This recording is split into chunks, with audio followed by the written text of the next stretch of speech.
ஒரு நாள் உணவு தேட போன காலுக்காகவும் ஒரு மரத்து மேல உட்காந்து ஓய்வு எடுத்துக்கிட்டு இருந்தது. அந்த சமயத்துல சோனக்குருவி காலுக்காகத்துக்கிட்ட வந்தது. காலண்ணா, நேத்து பக்கத்து காடு வரைக்கும் ஒரு வேலையா போயிருந்தேன். அப்படி போனப்ப உங்க அம்மாவை பார்த்தேன். அவங்க நாளைக்கு உங்களை பார்க்க வராங்களாம். அந்த விஷயத்த உங்ககிட்ட சொல்ல சொன்னாங்க. சோனா, நீ சொல்றது உண்மைதானா? எங்க அம்மா நாளைக்கா வராங்க? காலண்ணா, நான் என்னைக்காவது போய் பேசி பார்த்திருக்கீங்களா? அதுவும் இல்லாம இந்த விஷயத்துல நான் ஏன் உங்ககிட்ட போய் சொல்லணும்? சோனா குருவி இப்படி சொன்னதும் காலுக்காக வேக வேகமா பறந்து தன்னுடைய வீட்டுக்கு போச்சு. கோரி, நாளைக்கு என்னோட நண்பர்கள் நம்ம வீட்டுக்கு வராங்க. அதனால நீ ஜக்குவை கூப்பிட்டுக்கிட்டு உங்க அண்ணன் வீட்டுக்கு போயிட்டு வா. அம்மா அம்மா, மாமா வீட்டுக்கு போய் ரொம்ப நாள் ஆகுது. என்கிட்ட சரியா பேச மாட்டாருதான். இருந்தாலும் அவரு வீட்டுக்கு போறது எனக்கு ரொம்ப பிடிக்கும். காலுஜி, உண்மையிலேயே உங்களுடைய நண்பர்கள் வராங்களா இல்ல உங்க அம்மா வராங்களா? அவங்க போன தடவை வந்தப்பவே நான் உங்ககிட்ட தெளிவா சொல்லிட்டேன். இதுக்கப்புறம் உங்க அம்மா இந்த வீட்டுக்கு வந்தாங்கன்னா இந்த வீட்டுல அவங்க மட்டும்தான் இருப்பாங்க, நான் இருக்க மாட்டேன்னு. கோரி, நீ என்ன காரணத்தால எங்க அம்மாவை இவ்வளவு வெறுக்கிற? எல்லாருக்கும் அம்மா இருக்கிற மாதிரி தான் எனக்கும் அம்மா இருக்காங்க. அவங்கள இந்த வீட்டுக்கு வரக்கூடாதுன்னு சொன்னா என்ன அர்த்தம்? அவங்க இந்த வீட்டுக்கு வர்றது எனக்கு பிடிக்கலன்னு அர்த்தம். இங்க பாருங்க, நான் இந்த வீட்டுல இருக்கிற வரைக்கும் உங்க அம்மா இங்க வர முடியாது. கல்யாணத்துக்கு முன்னாடியே இந்த விஷயத்த பத்தி நாம 2 பேரும் பேசியிருக்கோம். ஞாபகம் இருக்கா இல்லையா? கோரி இப்படி பேசுவதை கேட்டுட்டு காலுக்காகவும் எதுவுமே பேசாம மௌனமா இருந்தது. பிறகு கொஞ்ச நேரம் கழிச்சு காலுக்காக இப்படி பேச ஆரம்பிச்சது.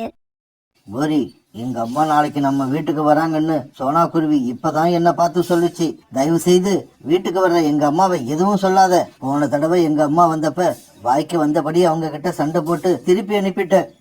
ஜக்கு, உங்க அப்பாவோட தில்லாலங்கடி வேலையெல்லாம் இப்ப பாத்துக்கிட்டியா இல்லையா? இவரு பம்மிக்கிட்டு வந்து வீட்டுல உட்காரும் போதே நான் சந்தேகப்பட்டேன். நான் சந்தேகப்பட்டது சரிதான். இங்க பாருங்க, நான் இந்த வீட்டை விட்டு எங்கேயும் போக மாட்டேன். இது என்னோட வீடு, நான் இங்கதான் இருப்பேன். மறுநாள் பொழுது விடிஞ்சிச்சு. மறுநாள் காலையிலே காலுக்காகத்தோட அம்மா காலுக்காக வீட்டுக்கு வந்தாங்க. வாசல்ல அவங்களை எதிர்பார்த்து உட்கார்ந்து ஜக்குவை தூக்கி அணைச்சுக்கிட்டாங்க. ஜக்கு, உன்னை பாக்கணும் போல என் மனசு ரொம்ப நாளா சொல்லிக்கிட்டே இருந்தது. உன்னை பாக்கறதுக்கு தாண்டா சொல்ல இவ்வளவு தூரம் பறந்து வந்த. இந்த சமயத்துல நதிக்கு தண்ணீர் குடிக்க போயிருந்த கோரிக்காக வீட்டுக்கு திரும்பி வந்தது. ஜக்கு, எதுக்கும் அவங்க பக்கத்துல போகாத, கொஞ்சம் தூரமாவே நில்லு. அவங்க உடம்புல என்னென்ன நோய் இருக்குன்னு யாருக்கு தெரியும்? இங்க பாரு கோரி, நான் உன்னை பார்க்கவே வரல. என் பேரனோட முகத்தை பாக்கிறதுக்காக தான் நான் இங்க வந்தேன். பேரனை தானே பார்க்க வந்தீங்க, பாத்துட்டீங்கல்ல, கிளம்புங்க. இப்படியே உங்களை வீட்டுக்குள்ள கூப்பிட்டு விருந்து போட்டு உபசரிப்பன்னு நினைக்காதீங்க. நீ ஒன்னும் எனக்கு விருந்து போட்டு உபசரிக்க வேண்டாம். இன்னைக்கு ஒரு நாள் ராத்திரி என் பேரன் கூட படுத்து தூங்கிட்டு காலையில எழுந்திருச்சு வீட்டுக்கு போயிடுறேன். அம்மா, இன்னைக்கு ராத்திரி நான் பாட்டி கூட தான் படுத்து தூங்குவேன். நீங்க ஏமா பாட்டிய பார்த்தா எப்பவும் சண்டை போட்டுக்கிட்டே இருக்கீங்க? இங்க பாருங்க, நான் சொன்னா சொன்னதுதான். இப்பவே கிளம்பி உங்க வீட்டுக்கு போயிடுங்க. இப்ப உங்க பையன் வந்தார்னா எங்களுக்குள்ள உங்களால பெரிய சண்டையே நடக்கும். ஆசைப்பட்டீங்கன்னா உட்காருங்க, நாங்க 2 பேரும் சண்டை போறத பாத்துட்டு போங்க. கோரியோட பேச்சு கேட்டதும் காலுக்காகத்தோட அம்மா அழ ஆரம்பிச்சாங்க. பிறகு எதுவுமே பேசாம அங்க இருந்து பறந்து போயிட்டாங்க. அவங்க போய் கொஞ்ச நேரத்துக்கெல்லாம் காலுக்காக தன்னோட வீட்டுக்கு திரும்பி வந்தது. அப்பா, நீங்க எங்கப்பா போயிருந்தீங்க? பாட்டி வந்திருந்தாங்க. ஆனா வழக்கம் போல அம்மா உங்களை நல்லா திட்டி திருப்பி அனுப்பிட்டாங்க. கோரி, உங்ககிட்ட நான் நேத்தே சொன்னா இல்லையா? ஒரு நாள் ராத்திரி இந்த வீட்டுல எங்க அம்மா தங்கறதால உனக்கு என்ன ஆயிட போகுது? சும்மா பேரனை பாக்குறேன் என் பிள்ளைய பாக்குறேன்னு பொய் சொல்லிக்கிட்டு 3 வேளையும் மூக்க பிடிக்க சாப்பிட்டு போகலான்னு தான் உங்க அம்மா இங்க வராங்க. இங்க பாரு கோரி, எங்க அம்மா இருக்கிற வீடு கொஞ்சம் சின்ன வீடு தான். இருந்தாலும் சாப்பாட்டுக்கு வழி இல்லாம அவங்க ஒண்ணும் இல்ல. தான் பேர மேல வச்ச பாசத்தாலதான் அவங்க நீ இவ்வளவு அவமானப்படுத்தியும் திரும்ப திரும்ப நம்ம வீட்டுக்கு வந்துகிட்டே இருக்காங்க.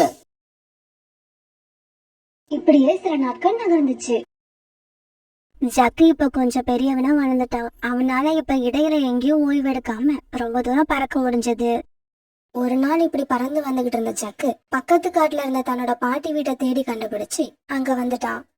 தன்னோட பேரன் தனியா வந்ததை பார்த்துட்டு காலுக்காகத்தோட அம்மா ஆச்சரியப்பட்டு போனாங்க. ஜக்கு, நீ மட்டும் எப்படி தனியா வந்த? உனக்கு பாட்டி வீட்டுக்கு வர்றதுக்கான வழி தெரியுமா? பாட்டி என்ன சின்ன குழந்தைன்னு நினைச்சுக்கிட்டு இருக்கீங்களா? இப்ப நான் நல்லா வளர்ந்துட்டேன், எனக்கு எல்லாம் தெரியும். இதுக்கப்புறம் நான் தனியாவே உங்க வீட்டுக்கு வந்துருவேன். பிறகு ஜக்குவை தன்னோட வீட்டுக்குள்ள அழைச்சிட்டு போன காலுக்காகத்தோட அம்மா அவனுக்கு இனிப்பை கொடுத்து சாப்பிட சொன்னாங்க. ஜக்கு, நீ இங்க வந்தது உங்க அம்மாவுக்கு தெரிஞ்சிடுச்சுன்னா உன்னை அடிப்பாளேன்னு எனக்கு பயமா இருக்கு. பாட்டி பயப்படாதீங்க, யாராவது சொன்னாதானே தெரியும். நான் கண்டிப்பா சொல்ல மாட்டேன். பாட்டி, எங்க அம்மா ஏன் உங்ககிட்ட ரொம்பவும் கேவலமா நடந்துக்கிறாங்க? ஜக்கு, இந்த கேள்விக்கு என்கிட்ட பதில் இல்ல, இந்த கேள்விக்கு பதில் உங்க அம்மா கிட்ட தான் இருக்கு. கேப்பேன் பாட்டி, இன்னைக்கு இல்லாட்டியும் என்னைக்காவது ஒரு நாள் இந்த கேள்வியை எங்க அம்மா கிட்ட கேட்கதான் போறேன். பிறகு அன்னைக்கு சாயங்காலம் வரைக்கும் தன்னோட பாட்டி கூட பேசிக்கிட்டு இருந்த ஜக்கு பிறகு தன்னோட வீட்டுக்கு பறந்து போனான். கோரி, நான் இந்த பெட்டிக்குள்ள நம்ம வீட்டு கூரையை சரி பண்றதுக்காக 10,000 ரூபாய் பணம் வச்சிருந்தேன். அந்த பணம் இப்ப இல்ல. நம்ம வீட்டுக்குள்ள வந்து அந்த பணத்தை யாரு எடுத்திருப்பா? அப்படியா? அந்த பணத்தை கூரையை சரி பண்றதுக்காக வச்சிருந்தீங்க? இந்த விஷயத்தை என்கிட்டயும் சொல்லி இருக்கலாம்ல. இது தெரியாதனா? ஒரு நாள் பெட்டியை திறந்து பார்த்தேன், 10,000 ரூபாய் இருந்தது. சரி, சும்மா இருக்கிற பணம் தானேன்னு நினைச்சு அதை எடுத்துக்கிட்டு போய் கம்மல் வாங்கிட்டு வந்துட்டேன். நான் கொஞ்சம் பிஸியா இருந்ததால அந்த கம்மலை கூட உங்ககிட்ட நான் காமிக்கல. இதோ இதுதான் அந்த கம்மல். இப்படி சொன்ன கோரிக்காக தான் வாங்கிட்டு வந்து வச்சிருந்த கம்பன் எடுத்து காலுக்காகத்துக்கிட்ட காட்டுச்சு. கோரி, உனக்கு ஏதாவது அறிவு இருக்கா? யார கேட்டுக்கிட்டு அந்த பணத்தை எடுத்த? இன்னும் கொஞ்ச நாள்ல மழை பெய்ய ஆரம்பிச்சிடும். வீட்டு கூரை நல்லா இருந்தாதானே நாம வீட்டுக்குள்ள நிம்மதியா இருக்க முடியும். நீ இப்ப என்ன பண்ற? எடுத்துக்கிட்டு வந்த கம்மலை திரும்ப போய் கடையில கொடுத்துட்டு நீ கொடுத்த பணத்தை வாங்கிக்கிட்டு வா. காலேஜி, என்ன இப்படி பேசுறீங்க? ஏதோ தெரியாதனமா தப்பு நடந்து போச்சு, அதுக்காக எடுத்துக்கிட்டு வந்த கம்மலை திரும்ப போய் கொடுக்க சொல்றீங்க? நான் அப்படியெல்லாம் செய்ய மாட்டேன். அப்படி செஞ்சா அந்த கடைக்காரன் என்ன பத்தி என்ன நினைப்பான்? இங்க பாரு கோரி, யாரு உன்னை பத்தி என்ன நினைச்சாலும் எனக்கு கவலை இல்ல. எனக்கு இப்ப வீட்டு கூரைய சரி பண்ணியே ஆகணும். இப்ப நீ அந்த கம்மலை திருப்பி கொடுத்துட்டு 10,000 ரூபாய் பணத்தை வாங்கிட்டு வந்து கொடுக்கலன்னா இந்த வீட்டுல என்னால இருக்க முடியாது. இங்க பாருங்க காலேஜி, மனைவி ஏதோ ஆசைப்பட்டு ஒரு கம்மலை வாங்கிட்டா, அதனால இந்த வீட்லயே கொஞ்ச நாள் அட்ஜஸ்ட் பண்ணிக்கிட்டு இருப்போம் அப்படின்னு நினைச்சீங்கன்னா என் கூட வீட்டுல இருங்க. இல்லன்னா உங்க இஷ்டம், நீங்க எங்க வேணாலும் போகலாம். ஜக்கு, நான் அம்மா வீட்டுக்கு போய் கொஞ்ச நாள் இருந்துட்டு வரலாம்னு நினைக்கிறேன். நீ என்ன நினைக்கிற? அப்பா, நானும் இததான் சொல்லணும்னு நினைச்சேன். ஆனா நான் சொல்றதுக்கு முன்னாடி நீங்க சொல்லிட்டீங்க. வாங்கப்பா, சீக்கிரம் கிளம்புவோம். பிறகு காலுக்காகவும் ஜாக்குவும் அங்க இருந்து பறந்து காலுக்காகத்தோட அம்மா வீட்டுக்கு போனாங்க. டேய் காலு, அவ 1000 தான் தப்பு செஞ்சிருந்தாலும் அவளை தனியா விட்டுட்டு நீங்க எப்படி இங்க வந்தீங்க? பாட்டி, நானும் அப்பாவும் கொஞ்ச நாள் நிம்மதியா இருக்கிறோம், அதுக்கப்புறம் அம்மாவை கூட்டுக்கலாம். மறுநாள் ராத்திரி அந்த காட்டுல மழை வேகமா பெய்ய ஆரம்பிச்சது. இப்படி மழை பெய்ய ஆரம்பிச்ச உடனே காலுக்காகத்தோட வீட்டுக்குள்ள மழை நீர் சொட்டிக்கிட்டே இருந்தது. பிறகு இன்னும் கொஞ்ச நேரத்துல பலமா காத்து அடிச்சதால காலுக்காகத்தோட வீட்டு கூரை அப்படியே காத்துல பறந்து போயிடுச்சு. பிறகு மழையில நனைஞ்சுக்கிட்டு உட்கார்ந்துருந்த கோரிக்காகவும் தன்னோட அண்ணன் வீட்டுக்கு போச்சு. இப்படி போன கோரிக்காகவும் தன்னோட அண்ணன் வீட்டு கதவை தட்ட ஆரம்பிச்சது. அண்ணா, சீக்கிரமா கதவை தர, நான் ரொம்ப நேரமா மழையில நனைஞ்சுக்கிட்டு இருக்கேன். யார் இந்த சமயத்துல வந்து கதவை தட்டுறது? அண்ணி, நான் தான் அண்ணி, கோரி வந்திருக்கேன். என் கணவர் குழந்தை எல்லாம் வரல, நான் மட்டும் தான் வந்திருக்கேன். சீக்கிரமா கதவை தரங்க. அப்படியா? அவங்க எல்லாம் எங்க போயிருக்காங்க? நீங்க மட்டும் எதுக்காக வந்திருக்கீங்க? அப்பாவும் பிள்ளையும் என் கூட சண்டை போட்டுக்கிட்டு அவங்க அம்மா வீட்டுக்கு போயிட்டாங்க. இந்த சமயம் பார்த்து எங்க வீட்டு கூரையும் இடிஞ்சு விழுந்துருச்சு. அதனாலதான் இப்ப மழையில நனைஞ்சுக்கிட்டு நான் உங்க வீட்டுக்கு வந்திருக்கேன். சீக்கிரமா கதவை தரங்க அண்ணி. இங்க பாருங்க, உங்க தங்கச்சி குடும்பத்தோட வந்திருந்தா இப்படியும் கொஞ்ச நாள்ல திரும்பி போயிடுவான்னு நினைக்கலாம். இப்ப தனியா வந்திருக்கா, கதவை திறந்து உள்ள விட்டீங்க, இங்கேயே ஸ்ட்ராங்கா உட்கார்ந்துருவா. அப்புறம் நீங்க பிறக்க போற குழந்தைய பாப்பீங்களா இல்ல உங்க தங்கச்சிய பாப்பீங்களா? அண்ணன் இப்படி சொன்ன உடனே கோரியோட அண்ணன் கதவை திறந்துகிட்டு வெளியே போனாரு. அண்ணா, கதவை திறந்து என்ன உள்ள விடு, நீ ஏன் வெளியில வந்த? கோரி, உன்னோட வீடு இப்ப உடஞ்சு போச்சு. இப்ப நான் உன்னை உள்ள விட்டேன்னா இந்த வீடும் அதே மாதிரி ஆயிடும். தயவு செஞ்சு கோவப்படாம நான் சொல்றத கேளு. நீயும் உன்னோட மாமியார் வீட்டுக்கு போயிடு. அதுதான் உனக்கும் நல்லது, உங்க குடும்பத்துக்கும் நல்லது. இப்படி சொன்ன காலுக்காகத்தோட அண்ணன் வீட்டுக்குள்ள போய் கதவை சாத்திக்கிட்டாரு. பிறகு வீட்டு வாசல்ல கொஞ்ச நேரம் உட்கார்ந்து அழுதுகிட்டு இருந்த கோரிக்காகவும் வேற வழி இல்லாம காலுக்காகத்தோட அம்மா வீட்டுக்கு பறந்து போச்சு. தன்னோட அம்மா வீட்டு வாசல்ல உட்கார்ந்துருக்கிறத ஜக்கு தான் முதல்ல பார்த்தான். அம்மாவை பார்த்த உடனே வேகமா வீட்டுக்குள்ள போய் அப்பா கிட்ட இப்படி சொன்னான். அப்பா, அம்மா வந்து பாட்டி வீட்டு வாசல்ல உட்கார்ந்துருக்காங்க. அந்த சமயத்துல காலுக்காகத்தோட அம்மா தன்னுடைய கூட்டுல படுத்து தூங்கிட்டு இருந்தாங்க. ஜக்கு இப்படி சொன்ன உடனே காலுக்காக உடனே வீட்டை விட்டு வெளியில வந்தது. ஜக்குவும் காலுக்காகவும் எதுவுமே பேசாம மௌனமா கோரிக்காகத்தையே பார்த்துக்கிட்டு இருந்தாங்க. காலேஜி, வாயில என்ன கொழுக்கட்டையா வச்சிருக்கீங்க? உங்களோட மனைவி இப்படி மழையில நனைஞ்சுக்கிட்டு நிக்கிறேன், வா உள்ளன்னு உங்களால கூப்பிட முடியலையா? அப்பா, தப்பி தவறி கூட அம்மாவை உள்ள வான்னு கூப்பிடாதீங்க. உள்ள வந்த உடனே அப்புறம் உங்ககிட்ட தான் சண்டை போடுவாங்க. கோரி, நம்ம பையன் சொல்றத கேட்டியா? இதை விட உனக்கு ஏதாவது அசிங்கம் இருக்கா? முதல்ல நீ உன்னை மாத்திக்க முயற்சி பண்ணு. அப்படி நீ மாறிட்டேன்னா தாராளமா நீயாவே இந்த வீட்டுக்குள்ள வரலாம். உன்னை யாரும் கூப்பிடணும்னு அவசியமே இல்லை. இப்படி சொன்ன காலுக்காகவும் பிறகு ஜக்குவை போட்டுக்கிட்டு வீட்டுக்குள்ள போயிடுச்சு. வீட்டுக்குள்ள போன காலுக்காகவும் தன்னோட அம்மா கிட்ட நடந்தது எல்லாத்தையும் சொல்லுச்சு. இவங்க இப்படி பேசிக்கிட்டு இருக்கப்ப யாரோ கதவு தட்டுற சத்தம் கேட்டது. கதவை தட்டினது வேற யாரும் இல்லைங்க, நம்மளோட கோரி அக்கா தான். கோரிக்காக இப்ப தான் செஞ்ச தப்பையெல்லாம் உணர்ந்துருச்சு. இப்பவும் நம்ம மனசு வாழனா கணவரும் குழந்தையும் நம்மளை சுத்தமா வெறுத்துடுவாங்க. அதுக்கப்புறம் நமக்குன்னு யாருமே இருக்க மாட்டாங்கிற உண்மைய அப்பதான் புரிஞ்சுக்கிச்சு.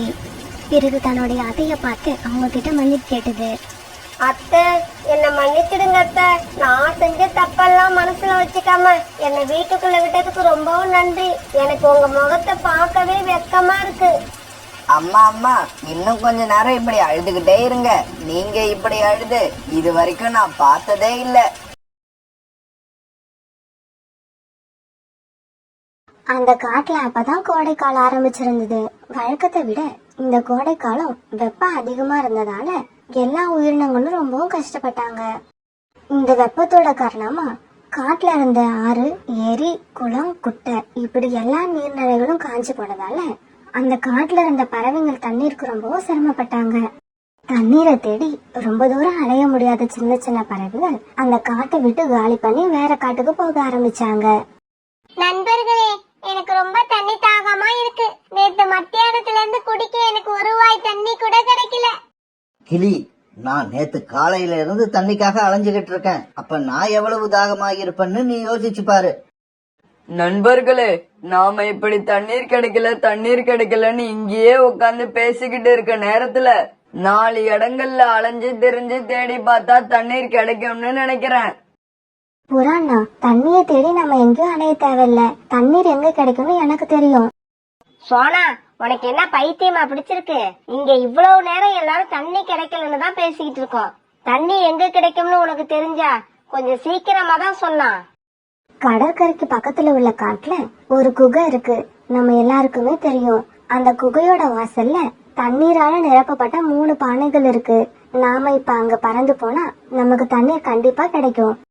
ஆமா சோனா, அந்த குகை வாசல்ல 3 பானையில தண்ணி இருக்கிறது உனக்கு எப்படி தெரியும்? யார் சொன்னது உனக்கு? காலண்ணா, எனக்கு யாரும் சொல்லல. நான் என்னோட கண்ணாலையும் பார்க்கல. பிறகு எப்படி அங்க தண்ணி இருக்குன்னு எனக்கு தெரியும்னு கேக்குறீங்களா? இன்னைக்கு காலையில நான் ஒரு கனவு கண்டேன். அந்த கனவுல தான் அந்த குகை வாசல்ல 3 பானையில தண்ணி இருக்கிறத நான் பார்த்தேன். சோனா, நான் குடிக்கிறதுக்கு தண்ணி கிடைக்கலன்னு நான் ஏற்கனவே ரொம்ப டென்ஷனா இருக்கேன். இதுல நீ வேற இப்படி பைத்தியக்காரத்தனமா ஏதாவது பேசி வெறுப்பேத்தன எனக்கு கெட்ட கோபம் வரும். இல்ல, நான் சொல்றத நம்புங்க. எனக்கு அது கனவு மாதிரியே தெரியல, நேர்ல பார்த்த மாதிரியே இருக்கு. நாம அங்க போனா கண்டிப்பா தண்ணீர் கிடைக்கும்.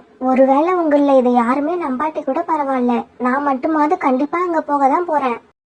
நண்பர்களே, நான் என்ன சொல்றேன்னா, நாமளும் நேத்துல இருந்து தண்ணீருக்கு அலைஞ்சுகிட்டு இருக்கோம். ஒரு சொட்டு தண்ணீர் கூட கிடைக்கல. அப்புறம் நாம இன்னைக்கும் கண்டிப்பா தண்ணியை தேடி அலையதான் போறோம். அப்படி அலையாத சோனா சொல்ற மாதிரி அந்த குகையோட வாசலுக்கு போய் பாக்குறதுல தப்பு இல்லைன்னு எனக்கு படுது. எனக்கும் இதுதான் சரின்னு படுது. கடற்கரை பக்கம் உள்ள காட்டுக்கு நானும் வரேன். கோரி, எல்லாரும் ஒன்னா சேர்ந்து கிளம்பும் போது நாமளும் அவங்க கூட சேர்ந்தே போவோம்.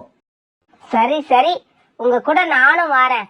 ஆனா ஒண்ணு, சோனா சொல்ற மாதிரி அங்க 3 பானையில தண்ணி இருந்தா அதுல ஒரு பானை முழுக்க எனக்கும் காலேஜுக்கும், மீதி இருக்க 2 பானையை தான் நீங்க எல்லாம் பிரிச்சு எடுத்துக்கணும்.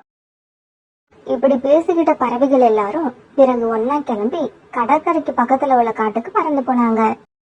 தண்ணீர் கிடைக்க போகுது அப்படிங்கிற உற்சாகத்துல ஆரம்பத்துல வேகமா பறக்க தொடங்கின இந்த பறவைகள் நிறைய நேரம் பறந்ததால ரொம்பவும் களைச்சு போயிட்டாங்க. அதனால ஓய்வெடுக்க ஒரு இடத்துல உட்கார்ந்தாங்க. தண்ணீரை தேடி இந்த பக்கம் இவ்வளவு தூரம் பறந்து வந்ததுக்கு வேற பக்கம் எங்கேயாவது போயிருந்தா இந்நேரம் தண்ணீர் கிடைச்சிருக்கும்னு நினைக்கிறேன். ரீட்டா, கொஞ்சம் பொறுமையா இரு. நாம இப்ப போற இடத்துல கண்டிப்பா தண்ணீர் கிடைக்கும்னு எனக்கு முழு நம்பிக்கை இருக்கு. இவங்க இப்படி பேசிட்டு இருக்கும்போது வயதான பறவை ரொம்பவும் கஷ்டப்பட்டு பறந்து அவங்க பக்கத்துல வந்து உட்கார்ந்தது. பறவைகளே, நான் ரொம்பவும் தாகத்துல இருக்கேன். தயவு செய்து உங்கள யார்கிட்டயாவது தண்ணீர் இருந்தா எனக்கு கொஞ்சம் கொடுங்க. அம்மா, நாங்களே தண்ணீரை தேடிதான் போய்கிட்டு இருக்கோம். இன்னும் எங்களுக்கே தண்ணீர் கிடைக்கல. இந்த நிலைமையில நாங்க எப்படி உங்களுக்கு தண்ணீர் கொடுக்க முடியும்? அம்மா, நாங்க எல்லாருமே தண்ணியை தேடிதான் போய்கிட்டு இருக்கோம். உங்களுக்கு விருப்பம் இருந்தா நீங்களும் எங்க கூட வாங்க. தண்ணீரை தேடி கண்டுபிடிச்சு வயிறு நிறைய குடிச்சிட்டு வருவோம். பறவைகளே, உங்களோட வயசுக்கும் என்னோட வயசுக்கும் நிறைய வித்தியாசம் இருக்கு. நீங்க தாகத்தோட எவ்வளவு தூரம் வேணாலும் பறந்து போகலாம். ஆனா அது என்னால முடியாது. தண்ணீர் குடிச்சாதான் என்னால இதுக்கப்புறம் இந்த இடத்தை விட்டு நகரவே முடியும். அதனால தயவு செய்து நீங்க தண்ணி குடிச்சிட்டு திரும்பி வரும்போது எனக்கும் கொஞ்சம் தண்ணீர் எடுத்துக்கிட்டு வந்து கொடுத்துட்டு போனீங்கன்னா நான் ரொம்பவும் சந்தோஷப்படுவேன். நீங்க வர்ற வரைக்கும் நான் உங்களுக்காக இங்கேயே காத்திருக்கிறேன். இங்க பாருங்கம்மா, தண்ணி கிடைச்ச உடனே நாங்க குடிச்சிட்டு உடனே திரும்ப மாட்டோம். அப்படியே உணவு தேட போயிடுவோம். அதனால நாங்க வர்றதுக்கு ரொம்ப நேரம் ஆகும். நீங்க எங்களுக்காக காத்திருக்கிறது வேஸ்ட். நீங்க வேற யார்கிட்டயாவது தண்ணி கேட்டு பாருங்க. காலண்ணா, வயசானவங்க கிட்ட இந்த மாதிரி பேசாதீங்க. நமக்கு தண்ணீர் கிடைச்ச உடனே இவங்களுக்கு கொஞ்சம் தண்ணீர் கொண்டு வந்து கொடுத்துட்டு அதுக்கப்புறம் நம்ம உணவு தேட போறதுல தப்பே இல்ல. நீங்க யாரும் என் கூட வரலனா கூட எனக்கு கவலை இல்ல. தண்ணீர் கிடைச்ச உடனே நான் இவங்களுக்கு தண்ணீர் கொண்டு வந்து கொடுத்துட்டு தான் உணவு தேட போவேன். சோனா குருவியோட பேச்சை கேட்ட அந்த வயதான பறவைக்கு ரொம்பவும் சந்தோஷமா இருந்தது. பிறகு எல்லா பறவைங்களும் அங்கிருந்து பறந்து தங்களுடைய பயணத்தை தொடங்கினாங்க. பிறகு ரொம்ப தூரம் பறந்த இவங்களோட பார்வையில குகை வாசல்ல 3 பானைகள் இருக்கிறது தெரிய வந்தது. காலுஜி, அங்க பாருங்க, சோனா குருவி சொன்ன மாதிரி 3 பானை இருக்கு. இப்படி பானையை பார்த்த உடனே காலுக்காகவும் கோரிக்காகவும் எல்லா பறவைங்களையும் விட வேக வேகமா பறந்து சீக்கிரமா குகையோட வாசலுக்கு போனாங்க. என்ன இது, 2 பானையில சுத்தமா தண்ணியே இல்லையே. காலுஜி, 2 பானையில தண்ணி இல்லாம போனா நமக்கு என்ன? நமக்கு தேவை 1 பானை தண்ணி தானே. சீக்கிரமா வந்து இந்த பானை தண்ணியை தூக்கிட்டு பறந்து போங்க. மத்த பறவைகள் வந்துட்டாங்கன்னா இந்த தண்ணீரும் நமக்கு கிடைக்காது. இப்படி பேசிக்கிட்ட காலுக்காகவும் கோரிக்காகவும் பிறகு 1 பானை தண்ணீர் எடுத்துக்கிட்டு அங்கிருந்து பறந்து போனாங்க. அங்க பாருங்க, 2 காகங்களும் 1 பானை தண்ணீரை தூக்கிட்டு பறந்து போறாங்க. ரீட்டா, கோரி அக்கா அங்கேயே சொன்னாங்க இல்ல, எங்களுக்கு 1 பானை தண்ணீர் முழுசா வேணும்னு. பரவாயில்ல, போகட்டும் விடு. மீதி இருக்க 2 பானை தண்ணீரை நம்ம பகிர்ந்து குடிச்சிட்டு அந்த வயதான பறவைக்கும் கொண்டு போவோம். இப்படி பேசிக்கிட்டே குகையோட வாசலுக்கு வந்து அந்த 2 பானைகளையும் பார்த்த பறவைங்க எல்லாரும் அந்த பானைகள்ல தண்ணீர் இல்லாதால ரொம்பவும் ஏமாற்றானாங்க. என்ன சோனா இது? இந்த பானையில தண்ணீர் சுத்தமா இல்ல. இப்ப நாம எங்க போய் தண்ணீர் குடிக்கிறது? இப்ப எனக்கு புரிஞ்சு போச்சு. காகங்கள் தூக்கிட்டு போன அந்த பானையில தண்ணீர் இருந்திருக்கு. அதனாலதான் அவங்க அந்த பானையை தூக்கிக்கிட்டு அவ்வளவு வேகமா பறந்து போயிட்டாங்க. நாம எல்லாருமே இப்ப தாகத்துல தான் இருக்கோம். இது தெரிஞ்சும் காலுக்காகவும் கோரிக்காகவும் தனியா 1 பானை தண்ணீரை தூக்கிக்கிட்டு போனது ரொம்பவும் தப்பு. அதுக்கான தண்டனையை அவங்க அடைஞ்சே தீருவாங்க. புறா, அந்த 2 காகங்களும் எங்க போயிடுவாங்க? எப்படி இருந்தாலும் நம்மளோட காட்டுக்கு திரும்பி வந்துதான் ஆகணும். அப்ப நாமளே அவங்களுக்கு சரியான தண்டனையை கொடுக்கணும். இவங்க எல்லாரும் இப்படி பேசிக்கிட்டு இருக்க சோனா குருவி தான் கண்ட கனவு இப்படி பொய்யா போயிடுச்சேன்னு நினைச்சு ரொம்பவும் வருத்தமா உட்கார்ந்திருந்தது. புறாண்ணா, என்னோட கனவு இப்படி தவறா போகும்னு நான் நினைக்கவே இல்ல. உங்க எல்லாரையும் நான் இங்க அழைச்சிட்டு வந்து கஷ்டப்படுத்திட்டேன். இல்ல சோனா, நீ கவலைப்படாத. நீ சொன்ன மாதிரி இங்க 1 பானையிலயாவது தண்ணீர் இருந்ததே பெரிய விஷயம். அதனால எங்களுக்கு உன் மேல எந்த கோபமும் இல்ல. இந்த காகங்களோட சுயநலத்தாலதான் நமக்கு இப்ப தண்ணீர் கிடைக்காம போயிடுச்சு. சோனா குருவி, புறா, ரீட்டா கிளி இவங்க 3 பேரும் இப்படி பேசிக்கிட்டு இருக்கப்ப காலுக்காகவும் கோரிக்காகவும் போற வழியில ஒரு இடத்துல இறங்கி அந்த பானையில இருந்த தண்ணீரை தங்களுடைய தாகம் தீர குடிச்சுக்கிட்டு இருந்தாங்க. காலுஜி, எல்லா பறவைகளுக்கும் முன்னால பறந்து வந்து தண்ணீர் இந்த பானையை தூக்கிட்டு நாம 2 பேரும் எஸ்கேப் ஆகி வந்தோமே, அத நினைச்சா எனக்கு ரொம்பவும் பெருமையா இருக்கு. ஆமாங்கோரி, இல்லையா பின்ன வேற எந்த பறவைகளா இருந்தாலும் நம்ம கூட வந்த மத்த பறவைகளுக்கும் பகிர்ந்து கொடுக்கணும்னு நினைப்பாங்க. ஆனா நம்ம கிட்டதான் அந்த எண்ணமே கிடையாதே. ஆமா காலுஜி, நாம மட்டும் இந்த பானையை எடுத்துக்கிட்டு இங்க வராம இருந்திருந்தா அந்த பறவைகள் எல்லாம் ஆளுக்கு ஒரு வாய் குடிச்சாலே இந்த பானை இந்நேரம் காலியா இருக்கும். சரி சரி, கிளம்பு கோரி. அந்த பறவைகள் தண்ணியை தேடிக்கிட்டு நம்ம பின்னாடியே பறந்து வந்துட போறாங்க. பிறகு மறுபடியும் தண்ணீர் பானையை தூக்கிட்டு காலுக்காகவும் கோரிக்காகவும் அங்க இருந்து பறந்து போனாங்க. சோனா, இங்க அக்கம் பக்கத்துல ஏதாவது கிணறு இருக்கா? அப்படி இருக்குதுன்னு தெரிஞ்சா அங்கேயாவது போய் நாம தண்ணீரை தேடி பார்க்கலாம். இல்ல ரீட்டா, நீ நினைக்கிற மாதிரி கிணறு இங்க எதுவும் இல்ல. ஆனா இங்க ஒரு கிணறு இருக்கு, அது காஞ்சு போய் ரொம்ப நாள் ஆகுது. சோனா, இவ்வளவு தூரம் வந்துட்டோம், எதுக்கும் நாம அந்த கிணற போய் பாப்போம். நம்ம 3 பேரும் குடிக்கிறதுக்கு ஆளுக்கு ஒரு வாய் தண்ணீர் கிடைச்சா கூட போதும். இப்படி பேசிக்கிட்ட பறவைங்க 3 பேரும் பிறகு அந்த கிணத்தை நோக்கி பறந்து போனாங்க. இவங்க இப்படி போய் அந்த கிணத்தை பாக்குறப்ப அது சுத்தமா வறண்டு போயிருந்தது. அதுல ஒரு சொட்டு தண்ணீர் கூட இல்ல. இத பார்த்த எல்லா பறவைங்களும் ரொம்பவும் சோகமாயிட்டாங்க. காலன்னா கோரியக்கா, நீங்க 2 பேரும் செஞ்சது மிகப்பெரிய தப்பு. கிடைச்ச தண்ணீரை எங்க கூட நீங்க பகிர்ந்து குடிச்சிருக்கலாம். ஒருவேளை எங்களுக்கு கொடுக்காட்டி கூட அந்த வயதான பறவைங்களுக்கு கொஞ்சம் எடுத்துட்டு போய் கொடுத்துருக்கலாம். பாவம், அவங்க நம்ம தண்ணீர் கொண்டு வருவோம்னு ரொம்பவும் நம்பிக்கையா காத்திருப்பாங்க. எனக்கு தண்ணீர் கிடைக்கலங்கிற வருத்தத்தை விட நம்ம அம்மா வயசு உள்ளவங்களுக்கு தண்ணீர் கொடுக்க முடியலங்கிற சோகம் தான் என்ன ரொம்பவும் கஷ்டப்படுத்துது. இப்படி பேசிக்கிட்டே இருந்த சோனா குருவியோட கண்ணுல தண்ணியும் அறியாம கண்ணீர் வந்துருச்சு. இப்படி அழுத சோனாவோட கண்ணீர் அந்த காஞ்சி போன கிணத்துக்குள்ள போய் விழுந்தது. சோனாவோட கண்ணீர் இப்படி கிணத்துக்குள்ள போய் விழுந்ததுதான் தாமதம். உடனே அதிசயமான முறையில அந்த கிணறு முழுக்க தண்ணீரால நிரம்பிடுச்சு. பிறகு அந்த கிணறு சோனா கூட இப்படி பேச ஆரம்பிச்சது. மஞ்சள் குருவியே, இப்படி என் பக்கத்துல வா. உனக்கு ரொம்ப ரொம்ப நன்றி. இன்னைக்கு நான் தண்ணீரால நிரப்பப்பட்டு இருக்கேன்னா அதுக்கு காரணம் நீதான். கிணறு இப்படி பேச ஆரம்பிச்ச உடனே எல்லாரும் ரொம்ப ஆச்சரியமா அதை பார்த்தாங்க. கிணறண்ணா, எனக்கு எதுக்காக நன்றி சொன்னீங்க? நீங்க தண்ணீரால நிரம்புறதுக்கு நான் எப்படி காரணமானேன்? சோனா, உனக்கு தெரியாது, நான் எவ்வளவுதான் காஞ்சு போய் இருந்தாலும் சுயநலம் இல்லாதவங்களோட கண்ணீர் என் மேல பட்டா நான் மறுபடியும் தண்ணீரால நிரப்பப்படுவேன். இன்னைக்கு நீ சுயநலம் இல்லாம ஒரு வயதான பறவைக்கு தண்ணி கொடுக்க முடியலன்னு நினைச்சு அழுத பாரு. அந்த கண்ணீர் என் மேல பட்டதாலதான் என்னால தண்ணீரை சுரக்க முடிஞ்சது. போங்க, எல்லாரும் தாகம் தீர தண்ணீர் குடிங்க. அப்படியே அந்த வயதான பறவைக்கும் தண்ணீர் எடுத்துக்கிட்டு போய் கொடுங்க. பிறகு சோனா குருவி, புறா, ரீட்டா கிளி இவங்க 3 பேரும் அந்த கிணத்துல இருந்த தண்ணீரை வயிறு நிறைய குடிச்சாங்க.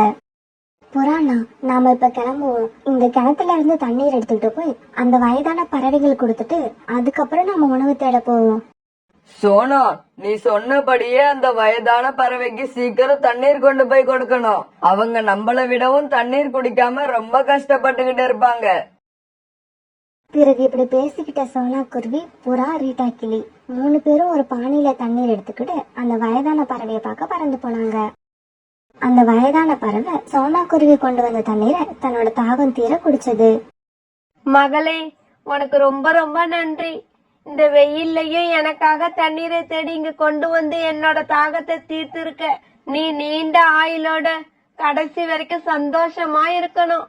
எனக்கு உதவின மாதிரியே இன்னும் நிறைய பேருக்கு நீ உதவணும். பிறகு அந்த வயதான பறவை கிட்ட இருந்து விடை பெற்ற இவங்க 3 பேரும் உணவு தேட பறந்து போனாங்க.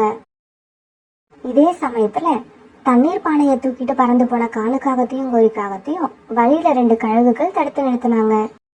ஏய் காகங்களே, இந்த பானையில என்ன இருக்கு? தண்ணியா எடுத்துக்கிட்டு போறீங்க? தண்ணி தான் இருக்கு இந்த பானையில, பின்ன தண்ணி இல்லாத வெறும் பானையை தூக்கிட்டு போறதுக்கு எங்களுக்கு என்ன பைத்தியமா பிடிச்சிருக்கு? இல்ல கழுகக்கா, இல்ல, இந்த பானையில தண்ணி இல்ல. கோரி ஏதோ தெரியாம சொல்லிடுச்சு. நாங்க வெறும் பானையை தான் தூக்கிக்கிட்டு போறோம். என்ன இது, ஒருத்தர் தண்ணி இருக்குங்கிறீங்க, இன்னொருத்தர் தண்ணி இல்லங்கிறீங்க. எங்களை பார்த்தா உங்களுக்கு என்ன பைத்தியம் மாதிரி தெரியுதா? மரியாதையா அந்த பானையை இங்கே வச்சுட்டு நீங்க 2 பேரும் ஓடிடுங்க. இல்ல உங்க நிலைமை ரொம்ப மோசமாயிடும். அது எப்படி? நாங்க இந்த தண்ணியை எவ்வளவு தூரத்துல இருந்து தெரியுமா கொண்டு வரோம்?